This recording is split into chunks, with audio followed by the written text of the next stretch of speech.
Hello दोस्तों, स्वागत है आपका हमारे यूट्यूब चैनल पर। कैसे हैं आप सब? पढ़ाई कैसी चल रही है? उम्मीद है अच्छे होंगे, पढ़ाई भी बेहतर कर रहे होंगे।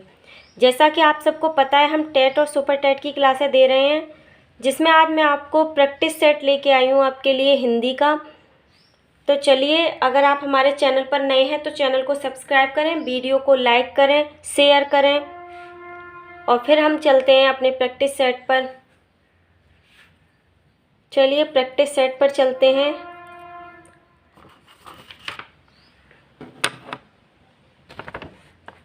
एक बार सब वीडियो को लाइक करें।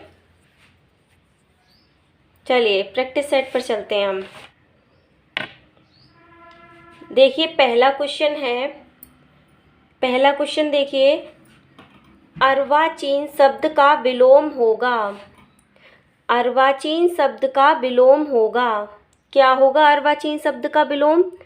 तो अर्वाचीन शब्द का विलोम होगा ऑप्शन नंबर ए प्राचीन, ऑप्शन नंबर बी अधुनातन, ऑप्शन नंबर सी सनातन, ऑप्शन नंबर डी इनमें से कोई नहीं। बताइए क्या आंसर होगा? अर्वाचीन शब्द का विलोम क्या होगा? प्राचीन, अधुनातन, सनातन, इनमें से कोई नहीं। तो देखिए अर्वाचीन का अर्थ होता है नवीन। अर्वाचीन का अर्थ होता है नवीन। तो अब आप बता सकते हैं कि नवीन का विलोम क्या होगा? वही अर्वाचीन का होगा। तो नवीन का विलोम प्राचीन, तो अर्वाचीन का प्राचीन। तो option number A. Option number A आपका यहाँ करेक्ट आंसर है। अर्वाचीन शब्द का विलोम क्या होगा? प्राचीन, क्योंकि अर्वाचीन का अर्थ होता है नवीन और यहाँ हमें नवीन का विलोम मिल गया प्राचीन। क्लियर है? चलिए अगला क्वेश्चन, क्वेश्चन नंबर दूसरा। क्वेश्चन नंबर दूसरा है, गौशाला में कौन सा समास है? गौशाला में कौन सा समास है?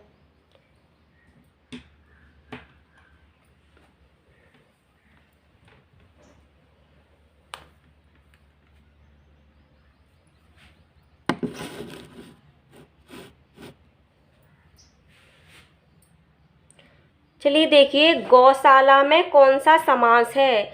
नंबर ए तत्पुरुष समास, ऑप्शन नंबर बी द्वंद्व समास, ऑप्शन नंबर सी बहुव्रीहि समास, ऑप्शन नंबर डी द्विग समास। बताइए गौशाला में कौन सा समास है? तो देखिए गौशाला में आपका होगा तत्पुरुष समास। ऑप्शन नंबर ए आपका करेक्ट आंसर है। कैसे होगा? गौशाला का समास विग्रह करिए।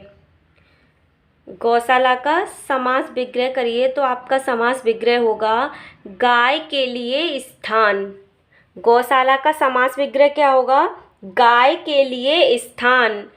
तो गाय के लिए कौन सा तत्पुरुष है? कर्ता ने कर्म को करण से संप्रदान के लिए, अपादान से अलग होने के लिए, संबंध काकी के, ये आपने पढ़े हैं कारक चिन्ह। तो उसी कारक चिन्ह को आप देखिए, गौशाला का समास विग्रह होगा गाय के लिए स्थान। तो के लिए किस में आ रहा है? संप्रदान कारक। तो कौन सा समास हो जाएगा? संप्रदान तत्पुरुष। कौन सा है हमारा इसमें? तत्पुरुष समास। Option number B, option number A आपका करेक्ट आंसर है। क्लियर है? चलिए नेक्स्ट क्वेश्चन, देशभक्ति में कौन सा समास है? देशभक्ति में कौन सा समास है? ऑप्शन नंबर ए द्वंद्व समास, ऑप्शन नंबर बी कर्मधारय समास, ऑप्शन नंबर सी तत्पुरुष समास, ऑप्शन नंबर डी द्विग समास। बताइए सबसे पहले तो देशभक्ति का समास विग्रह करिए। देशभक्ति का समास विग्रह होगा देश की भक्ति। क्या होगा? देश की भक्ति। अब ये किस में जा रहा है? संबंध तत्पुरुष। कर्ता ने कर्म को काकी के रारी रे, किस में आता है? संबंध में। कारक चिन्ह पढ़ के देखिए आप। तो इसमें आपका कौन सा होगा? तत्पुरुष समास। कौन सा तत्पुरुष? संबंध तत्पुरुष समास। तो देखिए आपका फिलहाल ऑप्शन में है सिर्फ तत्पुरुष समास, तो आपका सी ऑप्शन करेक्ट आंसर है इसमें। क्लियर हो रहा है कैसे है? ठीक, चलिए अगला क्वेश्चन। अगला क्वेश्चन है आपका क्वेश्चन नंबर 4। प्रागैतिहासिक में किस उपसर्ग का प्रयोग हुआ है? प्रागैतिहासिक में किस उपसर्ग का प्रयोग हुआ है? नंबर ए प्राक, ऑप्शन नंबर बी प्राग, ऑप्शन नंबर सी प्रा और ऑप्शन नंबर डी प्रागैति। बताइए कौन सा ऑप्शन आपका सही होगा? तो देखो प्रागैतिहासिक को हम तोड़ के दिखाते हैं, आपका विच्छेद करेंगे तो ये होगा प्राक धन ऐतिहासिक, ऐतिहासिक। ठीक, इसको हम ऐसे तोड़ेंगे तो क्या उपसर्ग आएगा? कौन सा उपसर्ग मिलेगा आपको? प्राक। क्या मिल रहा है? प्राक। तो प्राक देखिए option number A, option number A correct answer है आपका। इसको जब तोड़ेंगे प्रागैतिहासिक को तो प्राक धन ऐतिहासिक टूटेगा। तो कौन सा उपसर्ग आपको दिख रहा है? प्राक। आपका ए ऑप्शन करेक्ट आंसर है। चलिए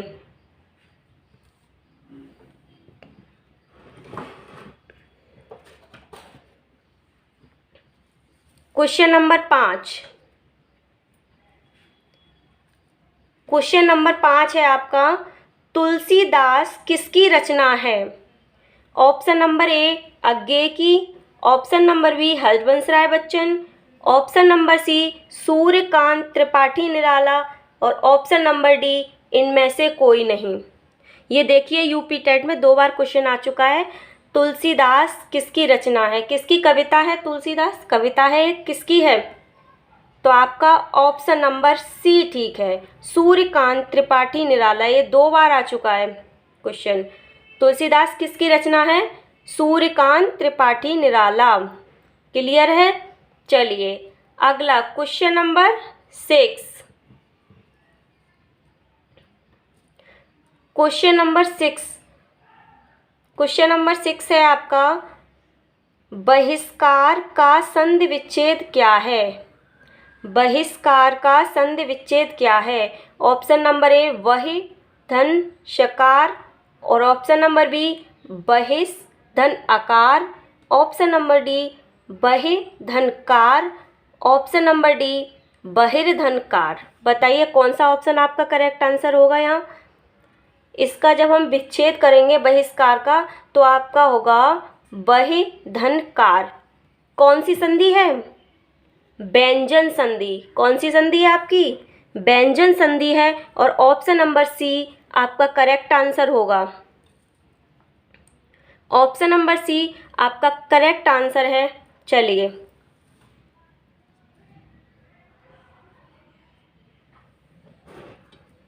चलिए अगला क्वेश्चन देखिए।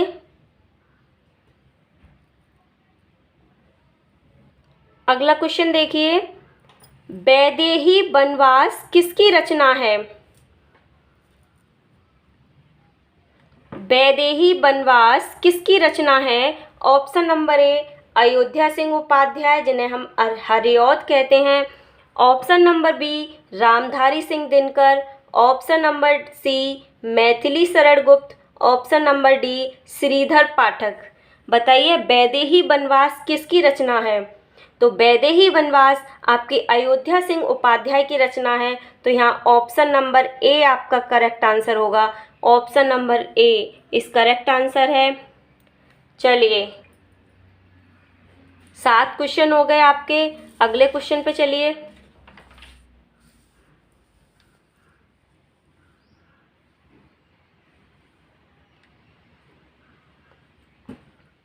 क्वेश्चन नंबर 8वां। क्वेश्चन नंबर 8 है आपका निम्न में संयुक्त व्यंजन कौन सा नहीं है? निम्न में संयुक्त व्यंजन कौन सा नहीं है? य, ऑप्शन नंबर बी छ, ऑप्शन नंबर सी त्र, ऑप्शन नंबर डी ज्ञ। बताइए मैंने आपको क्लास में पढ़ाया था संयुक्त व्यंजन कौन कौन से बताए थे? छत्रज्ञा बताया था। तो देखिए आपका कौन सा नहीं है, ये भी है, ये भी है और ये भी है। कौन सा नहीं है आपका? Option number A. कौन सा संयुक्त व्यंजन नहीं है? Option number B, sorry option number A. ठीक, देखिए जो आपका ये छ है, ये किस किस से मिलके बना है? संयुक्त तो किसी से मिलके बना होगा, तभी तो हम संयुक्त कहते हैं। तो छ किससे मिलके बना होगा? क और स से। किससे मिलके बना है? क और स से। ये आपके यहाँ ये भी क्वेश्चन पूछे जाते हैं कि ये छ किस किस से मिलके बना है, ठीक है ना। तो आप एक क्वेश्चन में कई क्वेश्चन तैयार करिए, हमारा मतलब यही होता है व्याख्या का कि आप ज़्यादा से ज़्यादा क्वेश्चन तैयार कर पाएँ। अब देखिए त्र किस किस से मिलके बना होता है? त प्लस र। मैंने आपको क्लास में पढ़ाया था, हलंत कहाँ लगेगा? त्र के नीचे। क्लियर है? आप किसी ने क्लास नहीं देखी है तो आप क्लास देख लीजिए, बहुत इंपॉर्टेंट क्वेश्चन है, यहाँ से आने की संभावनाएं रहती हैं। आपका ये ज्ञ है, ये किससे मिलके बना है? तो आपका ये ज और य से मिलके बना है। हलंत कहाँ लगेगा? ज के नीचे। मैंने आपको बताया है क्यों लगता है। जब दो व्यंजन आपस में मिलते हैं तो पहला व्यंजन होता है वो आधा हो जाता है, और ये हलंत इसी को दर्शाता है कि ये आधा है। व्यंजन की आधी मात्रा होती है। ओके, आप लोगों ने क्लास नहीं देखी, क्लास देखिए तो आपको ज़्यादा अच्छा समझ में आएगा। अगला क्वेश्चन, क्वेश्चन नंबर 9, अलंकार में उपसर्ग बताइए। अलंकार में उपसर्ग कौन सा होगा? ऑप्शन नंबर ए अल, ऑप्शन नंबर बी अल, ये बिना हलंत का है, ये हलंत वाला है। ऑप्शन नंबर सी अलन, ऑप्शन नंबर डी अलम। बताइए कौन सा ऑप्शन आपका करेक्ट आंसर होगा? अलंकार में उपसर्ग कौन सा होगा? तो यहाँ अलंकार में ऑप्शन होगा आपका अलम, उपसर्ग अलम। ऑप्शन नंबर डी आपका करेक्ट आंसर है। चलिए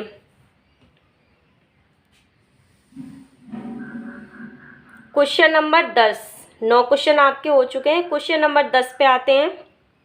क्वेश्चन नंबर 10 देखिए, यह पुस्तक किसकी है? मैं रेखांकित शब्द का पद परिचय दीजिए। कौन सा रेखांकित शब्द है? यह हमें यह बताना है, यह क्या है। एक सेंटेंस लिखा है, यह पुस्तक किसकी है, इसमें यह क्या है हमें यह बताना है। क्लियर हो रहा है क्वेश्चन? तो ऑप्शन नंबर ए है आपका सर्वनामिक विशेषण, एक वचन स्त्रीलिंग में है। ऑप्शन नंबर बी सर्वनाम, एक वचन स्त्रीलिंग में। ऑप्शन नंबर सी गुणवाचक विशेषण। ऑप्शन नंबर डी संबोधन अव्यय। बताइए यह क्या है? यह पुस्तक किसकी है में यह क्या है? सर्वनाम है। सही बात है, सर्वनाम है, लेकिन नहीं, आप देख के तो सर्वनाम मार देंगे, लेकिन आपका ये गलत हो जाएगा। ये क्या है? ये है सर्वनामिक विशेषण। क्या है? सार्वनामिक विशेषण। अब पूछिए क्यों है ये सार्वनामिक विशेषण? देखिए सार्वनामिक विशेषण की परिभाषा क्या होती है? जब सर्वनाम किसी संज्ञा से पूर्व में आता है और आकर उस संज्ञा की विशेषता बताता है, उस संज्ञा की तरफ इशारा करता है, तो इस सर्वनाम को ही हम सर्वनामिक विशेषण कहते हैं। अब देखिए मैंने कहा संज्ञा से पहले आता है, यह पहले आया है, और संज्ञा की तरफ इशारा कर रहा है, यह पुस्तक, पुस्तक की तरफ इशारा कर रहा है ना, यह पुस्तक किसकी है? ठीक है ना। तो यहाँ ये इशारा कर रहा है, पुस्तक की तरफ इशारा हो रहा है ना, यह। तो इसलिए यहाँ कौन सा ऑप्शन सही होगा? ऑप्शन नंबर ए सार्वनामिक विशेषण। क्या होगा? सार्वनामिक विशेषण। सार्वनामिक विशेषण की परिभाषा होती है जब कोई सर्वनाम संज्ञा से पहले आता है और उससे पहले आकर संज्ञा की तरफ इशारा करता है, ठीक है ना, संज्ञा की तरफ इशारा करते हुए संबंध बता रहा है। यहाँ पर यह पुस्तक किसकी है, पुस्तक की तरफ इशारा कर रहा है, यह पुस्तक, सार्वनामिक विशेषण इज करेक्ट आंसर। ओके, चलिए नेक्स्ट क्वेश्चन है आपका क्वेश्चन नंबर 11। क्वेश्चन नंबर 11 देखिए, विश्लेषण शब्द का विलोम होगा। आपसे विलोम पूछा है, किसका? विश्लेषण शब्द का विलोम होगा। ऑप्शन नंबर ए विवेचन, ऑप्शन नंबर बी संश्लेषण, ऑप्शन नंबर सी व्याख्या, ऑप्शन नंबर डी विभाजित। बताइए क्या होगा आपका विशेषण शब्द का विलोम? विश्लेषण शब्द का विलोम क्या होगा? संश्लेषण। क्या होगा? संश्लेषण। ये क्वेश्चन सब आपके पेपर में आए हुए हैं। ये मैंने आपके सेट पेपर से उठा के खुद हाथ से लिखे हैं ये मैंने क्वेश्चन। तो ये आपके सब आए हुए क्वेश्चन हैं, आपको ज़रूर तैयार करने, इम्पोर्टेंट क्वेश्चन है।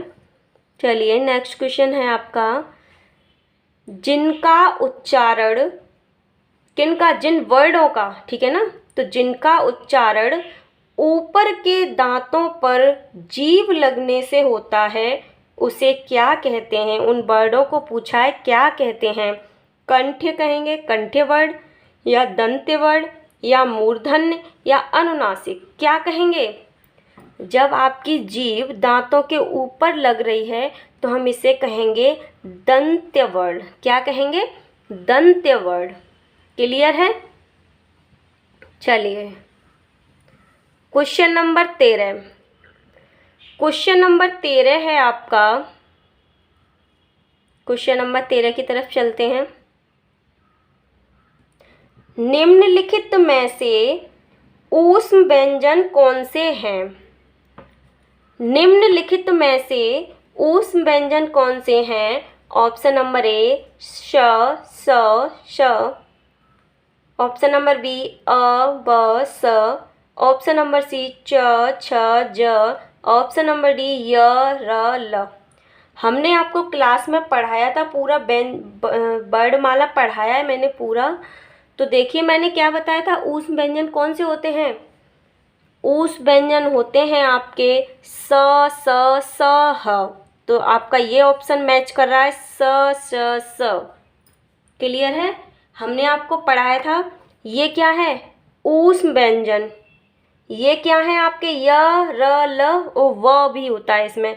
ये हैं आपके अंतस्थ व्यंजन। क्या है आपके?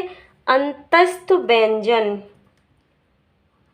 देखिए आपके 2 क्वेश्चन क्लियर हो रहे हैं। अब पूछा जाएगा अंतस्थ व्यंजन कौन से होते हैं, तो आपको लगाना य, र, ल, व भी होता है इसमें। मैंने आपको पढ़ाया है क्लास में, आप क्लास देखिए। और देखिए ये स, स, ह भी होता है इसमें। ये आपके क्या है? ऊष्म व्यंजन। क्या है आपके? ऊष्म व्यंजन। क्लियर है? और च, छ, ज, ये क्या है आपके? स्पर्श संघर्षी व्यंजन। क्या है आपके? स्पर्श संघर्षी व्यंजन। ठीक है, चलिए अगला क्वेश्चन देखिए। क्वेश्चन नंबर 14 है आपका अगला क्वेश्चन, मुझसे खड़ा भी नहीं हुआ जाता, इस वाक्य का वाच्य होगा। कौन सा वाच्य है इसमें? मुझसे खड़ा भी नहीं हुआ जाता। ऑप्शन नंबर ए भाववाच्य, ऑप्शन नंबर बी कर्मवाच्य, ऑप्शन नंबर सी कर्तवाच्य, ऑप्शन नंबर डी अन्य। बताइए मुझसे खड़ा भी नहीं हुआ जाता, जैसे भी आपको नेगेटिव वाक्य मिलेंगे आप सीधे लगा दीजिए भाववाच्य। मुझसे खड़ा भी नहीं हुआ जाता, मुझसे खाया भी नहीं जाता, मुझसे चला नहीं जाता, ये ऐसे वर्ड होंगे, आपको आंख बंद करके भाववाच्य लगा देना है। क्या? भाववाच्य। भाववाच्य में क्या होता है? भाव की प्रधानता होती है। ठीक है ना? किसकी? भाव की प्रधानता होती है। यहाँ भाव ही तो है एक, मुझसे खड़ा नहीं हुआ जाता। ठीक है ना? कर्मवाच्य में कर्म की प्रधानता होती है और कर्तवाच्य में कर्ता की प्रधानता होती है। क्लियर है? चलिए तो इसका correct answer option number A भाववाच्य। नेगेटिव आप वाक्य देखिए, मुझसे चला नहीं जाता, मुझसे खाया नहीं जाता, मुझसे दौड़ा नहीं जाता, मुझसे बैठा नहीं जाता, ऐसे वाक्यों में आपका कौन सा होगा? भाववाच्य। आपका क्या होगा? भाववाच्य। क्लियर हो रहा है? चलिए 14 क्वेश्चन हो गए आपके। अगला क्वेश्चन देखते हैं, क्वेश्चन नंबर 15।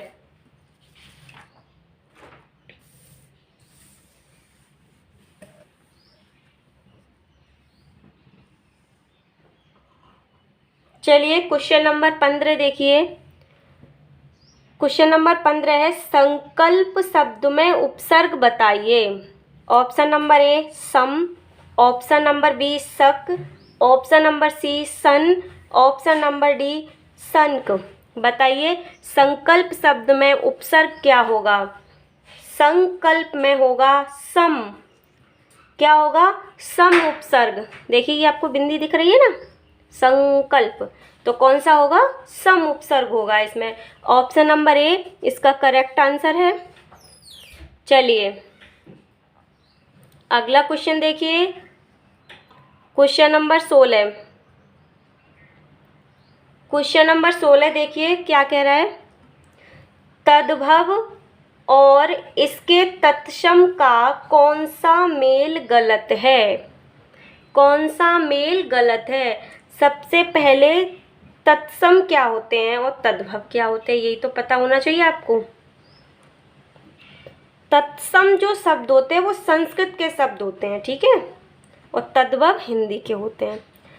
तो देखिए लौंग और लवंग, ये सही है। लौंग क्या है? तद्भव, और लवंग क्या है? तत्सम, ये सही है आपका। ये देखिए आंत तद्भव है और आंत्र क्या है? तत्सम है, ये भी सही है आपका। आयशु ये तद्भव है और आदेश तत्सम है, ये भी ठीक है आपका। ऑप्शन नंबर सी लुनाई और लवण्यता, यही आपका गलत है, ये मेल गलत है आपका। तो कौन सा आंसर होगा? Option number C is correct answer. Clear हो रहा है? ठीक है, चलिए अगला क्वेश्चन देखते हैं आपका क्वेश्चन नंबर 17। क्वेश्चन नंबर 17 देखते हैं। रित का विलोम क्या है? ऑप्शन नंबर ए अनृत, ऑप्शन नंबर बी वक्र, ऑप्शन नंबर सी विकीर्ण और ऑप्शन नंबर डी अनैक्य। बताइए कौन सा ऑप्शन आपका ठीक होगा। तो आपका ये विलोम होगा अनृत, ठीक है ना। Option number A is correct answer. चलिए अगला क्वेश्चन देखिए। अगला क्वेश्चन है क्वेश्चन नंबर 18। अत्यधिक का विलोम क्या है? अत्यधिक का विलोम क्या है? ऑप्शन नंबर ए अत्यल्प, ऑप्शन नंबर बी अत्याधिक, ऑप्शन नंबर सी विकीर्ण, ऑप्शन नंबर डी अनैक्य। तो बताइए अत्यधिक का विलोम क्या होगा। अत्यधिक मतलब बहुत ज़्यादा, तो ऑप्शन नंबर कौन सा सही होगा? ऑप्शन नंबर ए अत्यधिक मतलब बहुत ज़्यादा, अत्यल्प मतलब बहुत कम। तो कौन सा आपका आंसर सही है? Option number A is correct answer. चलिए तो हम आपको प्रैक्टिस सेट दे रहे हैं, आपको कैसे लग रहे हैं हमें बताइए, और थ्योरी आप चाहते हैं तो उसके लिए हमें कमेंट करके बताइए। आज के लिए बस इतना ही। अगर आप हमारे चैनल पर नए हैं तो चैनल को सब्सक्राइब करें, वीडियो को लाइक करें। हमारे यहाँ टेट, सुपर टेट एवं अन्य सभी प्रतियोगी परीक्षाओं की तैयारी कराई जाती है। तो टेट, सुपर टेट की बेहतर विधिवत तैयारी के लिए हमारे चैनल को सब्सक्राइब करें, वीडियो को लाइक करें, शेयर करें, पढ़ते रहें। Thanks for watching, take care, bye bye.